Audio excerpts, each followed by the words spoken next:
Hi friends, இது ஃப்ரைடோட second part video போயிடலாமா? அங்கே அண்ணா வீட்டில் போய் ஃபங்க்ஷன் முடிச்சுட்டு வரும்போது இங்கே ஒரு ஜூஸ் கடை வந்து பாதாம் மில்க் அது இது நிறையா வாங்கி குடிச்சிட்டு வந்தோம். இப்போ நைட்டு வந்து ஒரு 6 மணி போல் 4 மணி போலே கோயிலுக்கு கிளம்பி கோயிலுக்கு போக 7 மணிக்கிட்ட ஆயிடுச்சு. போகும்போது எல்லா ப்ரிப்ரேஷனும் செஞ்சுட்டாங்க சாமி கும்பிட. எல்லாமே ரெடி பண்ணிட்டு போது இங்கே இன்றைக்கி தான் போர் போட்டிருந்தாங்க. அதாவது வெளியே போட்டிருந்தா இப்போ ஃபுல்லாக உள்ள கோயிலுக்குள்ளே போட்டாங்க. ஃபுல் அண்ட் ஃபுல் எல்லா வேலையும் பண்ணிகிட்டு இருந்தாங்க. இங்கே தான் வந்து சாமி ரெடி பண்ணிட்டு இருந்தாங்கலாம். அப்புறம் பெரிய தலைக்கட்டுன்னு சொல்லுவாங்கள்ல, அவங்கள வச்சு பங்காளிங்களை வச்சு இது பண்ணாங்க. அப்புறம் கேப்பில் சாமிக்கு அபிஷேகம் பண்ணி சாமி அலங்காரம் பண்ண ஆரம்பிச்சிட்டாங்க. ஏன்னா சாமி வந்து ஃபுல்லாக எல்லாம் மூடி வச்சுருவாங்க சிலையெல்லாம். அதுக்கப்புறம் அந்த சைடில் ஓலை இருக்குது பார்த்திங்களா, அது வந்து சாமி காவு கொடுக்குன்னு சொல்லி பண்ணாங்க. இதுக்கு லேடிஸ்லாம் வெளியே போக சொல்லிட்டு சாமிக்கு ஒரு ஜென்ட்ஸ் மட்டும் உள்ள நிற்க வச்சு காவு கொடுத்து முடித்தாங்க. அதுக்கப்புறம் சாமிக்கு வந்து பூஜைலாம் பண்ணிட்டு எல்லா சாமிகிட்டேருந்தும் எல்லா ஃபேஸும் மூடி அங்கே வந்து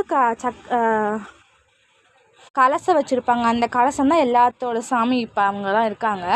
கலசத்தில் எல்லா சாமியும் இருக்குது. எல்லா சாமியும் கொண்டு சுற்றி வந்து நடுவில் வந்து அம்மனுக்கு முன்னாடி ஒரு ஓமகுண்டம் தனியாக வளர்த்துருந்தாங்க. அந்த ஓமகுண்டத்தை வந்து எல்லா சாமியும் வச்சுட்டாங்க.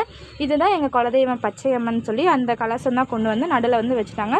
சுற்றி இருக்க சாமியெல்லாம் இந்த கோயில் சுற்றி இருக்க எல்லா சாமியும் அப்படின்னு சொல்லி கொடுத்து ஓணம் வந்து இங்கே வந்து யோகா உங்களுக்கு இந்த சைடில் பார்த்தாலே தெரியும். எல்லா சாமி ஃபேஸையும் க்ளோஸ் பண்ணிட்டாங்க. அவ்வளோதான். இனி வந்து கோயில் வேலை செய்யும் போது திருப்பி ஃபேஸ் திறந்து நாங்கள் வேலை செய்வாங்க. அப்புறம் யாகம் வளர்க்க ஆரம்பிச்சிட்டாங்க. நல்லா யாகம் வளர்த்து என்ன சொல்ல 108 என்னமோ நவதானியங்கள்லாம் போட்டு சூப்பராக யாகம் பண்ணாங்க. அந்த அக்னி இது வந்து ஒரு அம்மன் உருவம் காமிச்ச மாதிரி ஒரு ஃபீலிங் எல்லாத்துக்கும். அப்புறம் எல்லாம் சூப்பராக வந்து வச்சு முடிச்சுட்டு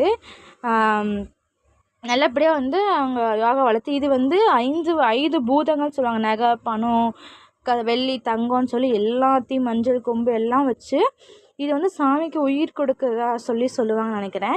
அது உள்ளே வச்சு அந்த மாலையெல்லாம் போட்டு அந்த அக்னியும் பண்ணிவிட்டு இப்பொழுதுக்கு இனிமேல் எங்களுக்கு தான் சாமி கும்பிடுறது. இப்பொழுதுக்கு அது கோயில் ஃபங்க்ஷன் முடிய வரைக்கும் இந்த கோயிலுக்கெல்லாம் இந்த சாமிங்களுக்கெல்லாம் ஒவ்வொரு இது பண்ணிவிட்டு இந்த சைடு விநாயகர், நடுவில் அம்மன், அந்த சைடு முருகன் சொல்லி 3 சாமி.